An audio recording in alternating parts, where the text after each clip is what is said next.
So video 2, I hit the wrong button anyways. Bar will be here, as well as the cabinets will go in the back. So that will be a quick and easy, hopefully, cabinet project if I get pre-made cabinets. The plumbing for that will be right here. It'll be supplied for the sink and the drain as well for the sink, so I'll have to run that straight down the middle because the slides still need to come in and I don't want to deal with that.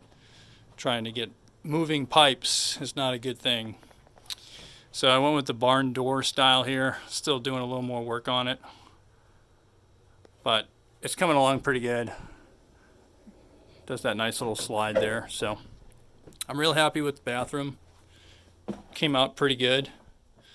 Went with this raised sink that I'm not too crazy about normally, but for this particular application it worked great because I needed to raise it, and I also needed it to kind of stick out a little bit. I don't know if you can see that, but if I went with a conventional sink, it would kind of be really small, so it allows me to have a bigger sink on a desktop kind of.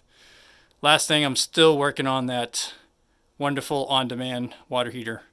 I'm at this park right now. I don't have 220, so I have to wait to hook that up because I had a little issue with the 50 amps. So right now, believe it or not, I'm running on 30 amps. I love the way the tiling came out. This is real ceramic, or excuse me, glass tiles. And I really like the way it turned out. It looks great. And it goes pretty good with the pine. All I did is put some polyurethane on the pine. This is smart core flooring. I love it. It goes down really easy. And like that flooring, this flooring is similar. You can pull it up. It just snaps in place here. And you can watch any YouTube video on smart core, and they have a lot of good videos out there and show you how to install this. It's pretty simple. I put this underneath as an extra layer of protection, and it actually evens out the floor too. Toilet, real porcelain toilet. I have to remember to take this off when I go because it will fly off, as you can imagine, if you hit a bump. But regular household porcelain toilet is all you need to get away with it. Same thing with the shower. It's a regular household shower. You don't need any kind of a special RV toilet at all. I will mention that when you put these kind of utilities in, you do have to put a P-trap in your outside sewer line because, as you can imagine, the sewer gases can come straight up through the shower because you're not able to get a P-trap. So the sink as well as the toilet do have P-traps built in, but the shower does not. So that's the only thing you'll probably have to do is put a P-trap in. Tiling took a while. I know it doesn't look like much, but that was actually a pretty big job. And still got my door here. That was also another recording room in here. This room is still a mess. As you can see, I still had to get a small temporary water heater because I'm on the road. I got called to this job a little faster than I thought. So there's my on-demand. Still get it wired up. But if you guys are ever in a jiffy or in a bind like me, go ahead and pick you up one of these little, I think it's 2.5 gallon. I think they go a little higher, so you might be able to find some that are 3. But this gives you a half a gallon a minute, I think it was.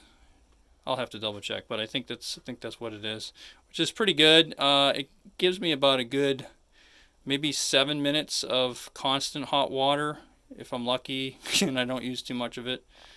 But it stays just enough to where it'll give you continuous hot water, slightly above really cold water coming in, so it's bearable for especially for this time of year.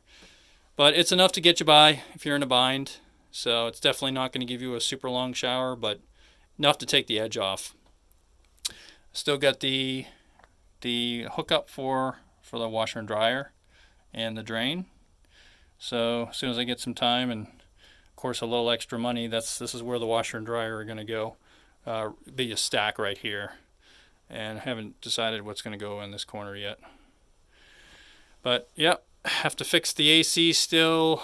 It's going to get pretty hot in here, so that is probably the most pressing issue right now. I'm thinking that this particular unit is going to suck a lot.